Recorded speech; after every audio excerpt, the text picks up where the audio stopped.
Wonderful. Hello, awesome authors. And for the first time in a while, I can say good morning. Good morning, awesome authors. Usually we are coming live in the Facebook group at around 3 o'clock in UK time. But I am speaking to someone on the opposite side of the globe today. So I want to say a big welcome to the beautiful Francesca Villani. I just need to clarify, her author name is F.C. Villani, but we're going to talk more about her book and talk today about how you connect your story to the reader's story. Francesca, welcome. You are from Melbourne, Victoria, in Australia. That is awesome. I think you're the first Australian I have interviewed on my podcast, so that's awesome. Welcome. I'm honored. More than happy to be the first. Yeah, thank you so much. I can't wait for this conversation. It's gonna be great, nice and fruitful. Yes. Looking forward to it. Awesome. Right, so I was so excited when I saw your Instagram and I saw that you're writing fiction. I haven't interviewed many fiction writers, but I love fiction and I love Christian fiction specifically. And I just thought it's such a creative book. Your book sounds amazing. And I want to find out a little bit more about the story behind it. And when did you first feel like that call to write your book? Well, this book was very different in the sense that I'd already been writing a book. At the start of COVID, March 2020, I had already been writing a different book. Right. And so I was struggling with that one. And then I got to this point last year when I was in June and I was just like, God, I am frustrated. I feel like I can't write. I feel like the joy is gone from my writing. I feel like I'm not even doing it with excitement or joy anymore. It's just like I'm forcing it and I'm pushing it and it's not natural anymore. And so I got to this point where I was like, okay, God, I'm going to take 2 weeks off of work. In this time, I want to write. Please help me. Okay. And so before that, I'm preparing for this 2 weeks to come. And I started outlining a whole nother story. And a few days before this 2 weeks was supposed to start, God said no. And I was like, God, how can it be no?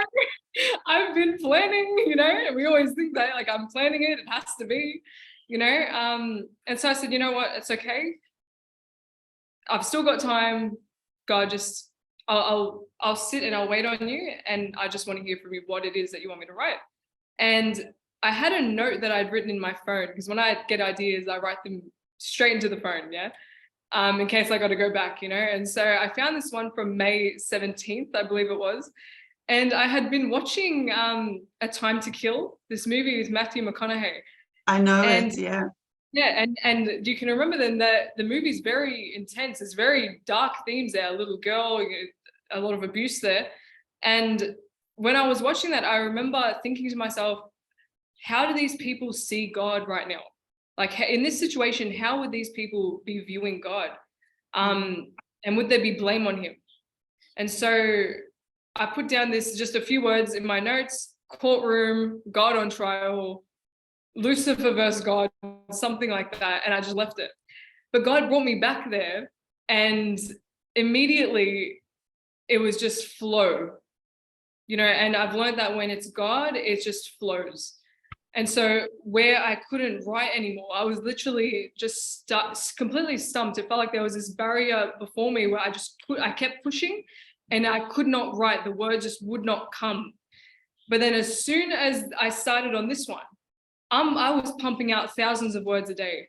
Wow. Just the flow was just there every day for this 2 weeks. And at the end of the 2 weeks, I had about 2/3 of the book done. Wow. And that was crazy, from going to not being able to write a single word to now I'm just doing chapters like they're nothing. Yeah. It was just amazing. It really I had so much peace throughout the whole story. And that's really what reassured me that it was God as well, that I just had peace.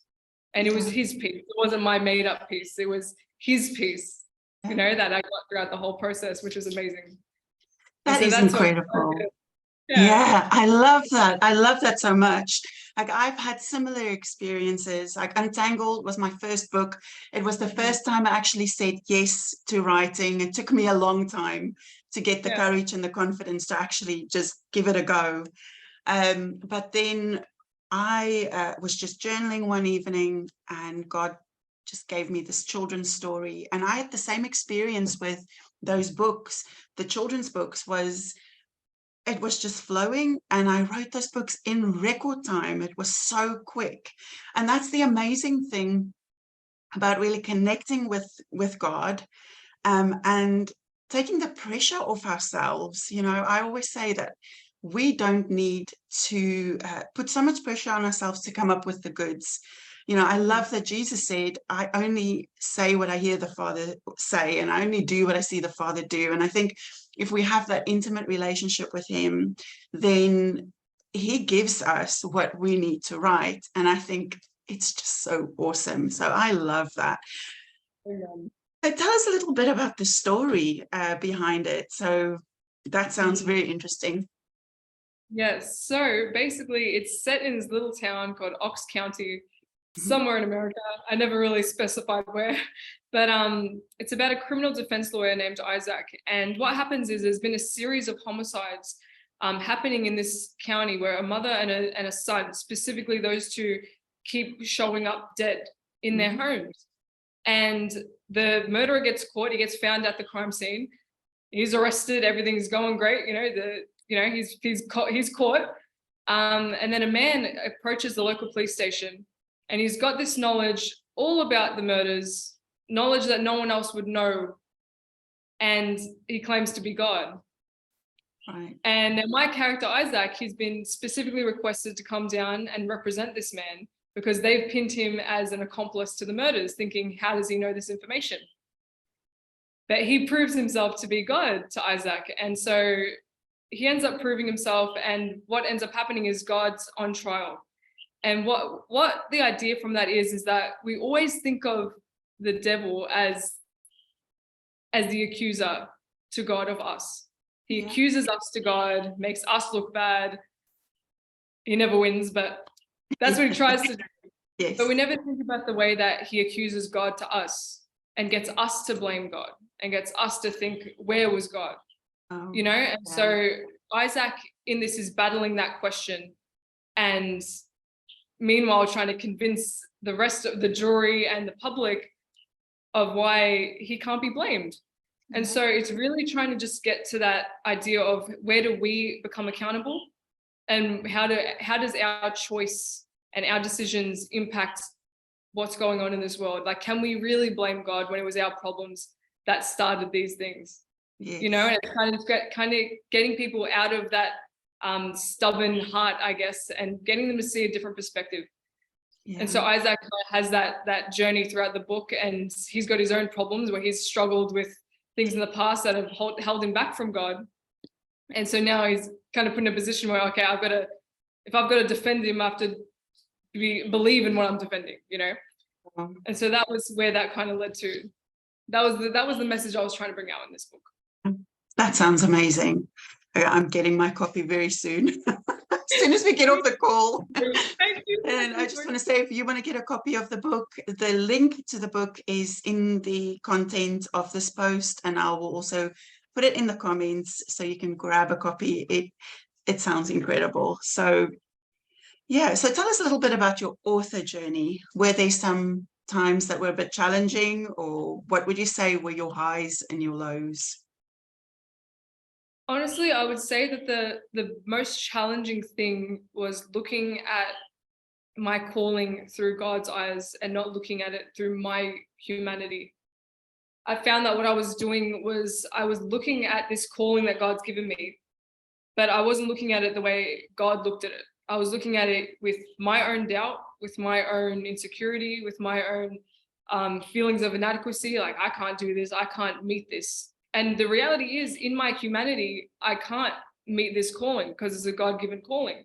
Yeah. You cannot walk in the flesh and fulfill a God-given calling. It just doesn't work. Yeah. And so the battle for me was seeing it through God's eyes and recognizing that the calling wasn't about me. The calling was just him through me. Yes. And so I had to really realize, and the problem came is that I would kind of see glimpses of it and I would see it, but then I would fall back to this delusion and just really align myself with lies of the enemy instead of seeing the truth of God. And we're so quick to be convinced of the lie, but we have to be convinced of the truth, and so it's that kind of that thing where it's just that there's a struggle there. And so yeah, that was the challenge for me, just understanding that he is the one that provides. He's not going to call you anywhere and not equip you to get there Yes. or fulfill that what he's called you to do. Yeah. And so for me, it was really just seeing it in that way, that he's not going to bless me. It's not about giving me something to boast about, that, oh, I've done this great thing. It's to actually bless those around me. He's not going to bless me just for me. It's actually to use me so that others can receive an answered prayer. Yeah. It was having that perspective to kind of step outside of it. It's like, even if I doubt, even if this, even if that, if God says it's so, if God says it's good, if God says this is what I want, that should be reason enough. Yeah, absolutely. Absolutely. And I think I know from personal experience, there's such a wrestle sometimes with finding our identity in what we do. Like, I know that was a big thing for me. And something that I still sometimes find myself kind of measuring my own success or my own self-worth or my own good enoughness, if that's even a word, but in how I perform or how things are going, and it's just not the way God works. And it's remembering to find our value in just being with him and being who we are. That writing a book and that calling to write, that is just part of your assignment. It's not who you are as a person. And I think sometimes as authors, we can kind of get that mixed up a little bit because, looking at it through natural eyes, I think is very tempting to kind of find our self-worth in that, in what we do instead of just who we are to God. Yeah, exactly. You just reminded me, actually, there's a video of from Jesus Image Church, and the lead pastor, Michael, I'm not going to say his last name because I'm going to butcher it completely, but Michael something was there. This video, and he was saying that if God took away your assignment, would you still be okay? That's how you know you're ready for the assignment, when it can be taken away from you and you're still content and joy in the Lord and in your relationship. And I think getting to that place is really where you can start to step into your calling with peace and just knowing and just real certain hope that you're doing what you need to do, Yes, yeah. What I love so much about your story, Francesca, is the fact that you were sat there trying to write a book and it wasn't coming and you were struggling. And I think so many people give up, and think, okay, well, maybe God hasn't called me to write, or maybe I don't have anything to write. But you kind of just pursued God and waited for him to show you. And I just want to commend that. I think that's such an awesome thing, because I just know that if God's given you that desire and he's given you that call, that he'll give you the things that you need. He'll give you the inspiration. He'll give you the words to write. Amen. So yeah, I just want to make a point of that. And for anybody who's listening as well, who feels discouraged and feels like it's just not coming, just keep going and just be in the presence of God. He is going to come through for you and give you what you need to write. Amen.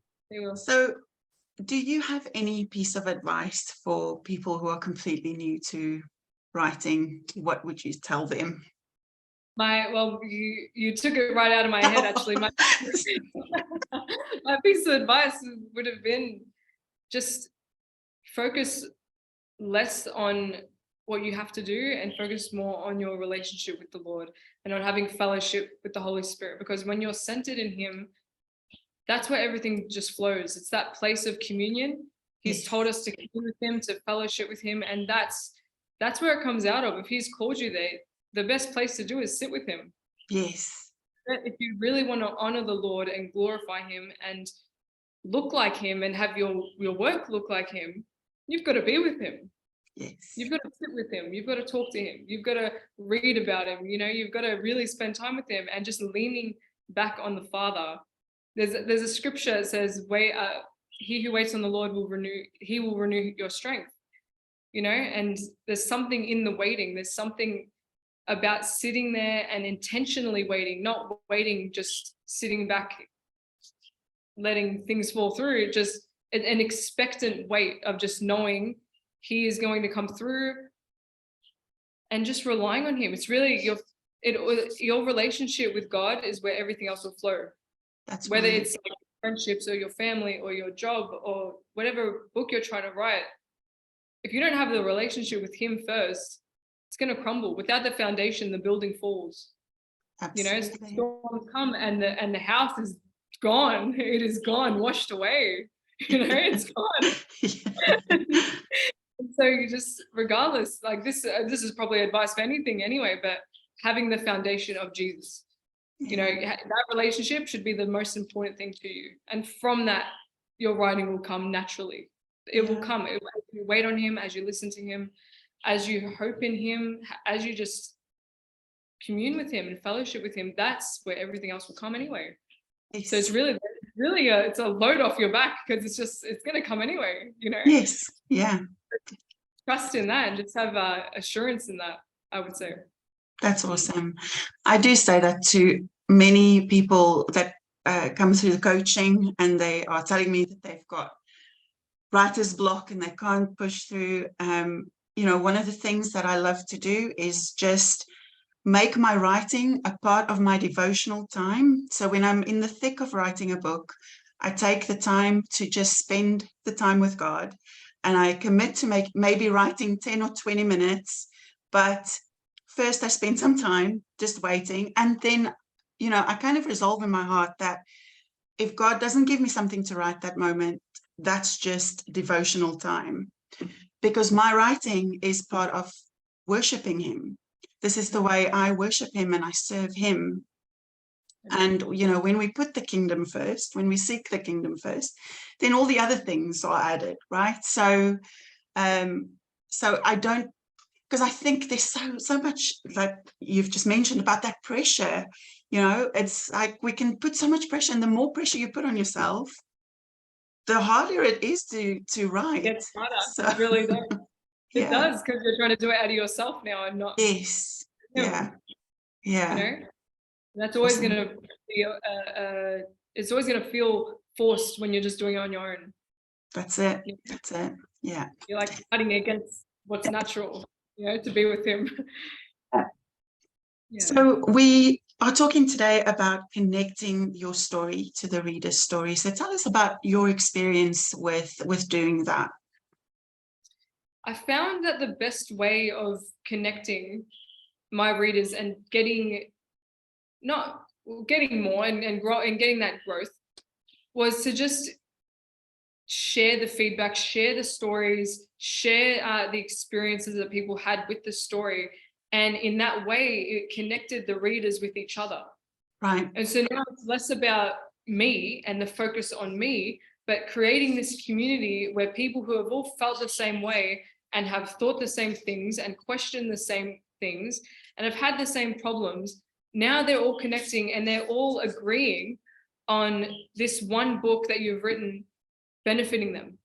And so now it gives you this credibility. It gives the book credibility that it actually has something to give, and that it's done what it was created to do. Yeah. And I feel like just seeing your audience as your ministry, if I can put it that way, and just the people that God has entrusted you, entrusted you to love, and taking the focus off of yourself, taking the focus off of I've got a product that I have to sell and I have to share, and that's I can quit my 9-to-5 soon and all that kind of thing. And it's just like, it's not about that. It's really not. Jesus went after the one. If you wrote the book and just one person was completely transformed and was led to Jesus, you've done more than enough, and you've gotten more than enough out of that. And so I think connecting, the one thing I noticed was that when there's a difference when you share how you feel about the story and what the story is about as the writer compared to when another reader has shared, because there's more bias on your end, you know, and even if there's an unsaid understanding that if you're saying it, automatically a person thinks, of course they're going to say that. Of course, they're trying to sell it to you, you know. But when another reader says it, it's like, oh, like what reasons do they have to lie? Yes. You know, it creates that credibility. Yeah. And really just being authentic, like, because then we can go back to how you are supposed to connect with the reader, and just being authentic. And again, going back to how God's created us to be individually, you will naturally attract the people that God's wanted you to attract, you know? And they will immediately be impacted by the blessings of that. I think there was a video I actually saw of you where you were talking about, Meliza, how you can bless someone through your words, and someone can receive healing and receive blessing through your writing. But like, that's your writing, like God's called you to that writing, and they were going to be healed through that writing, you know, and they were going to. And I think recognizing that and finding our identity in God is really where the fruits come. Yes. Because He created us in a certain way where my personality and the way that I talk and the way that I write is gonna reach this kind of person. And now if I try to act like Meliza and try to reach those same people, there's a discord now, you know? And so really just identity in Christ, being authentic to yourself as Jesus has created you to be, and sharing the feedback from your other readers. Get their word out there. Don't just get your word out there, get their word, you know, and create that unity where you can really all grow together. Because really it's about the unity, isn't it? Yes. It's about the equipping, it's about the uplifting and the encouraging. And that's what we're doing it for. Yeah, absolutely. That's awesome.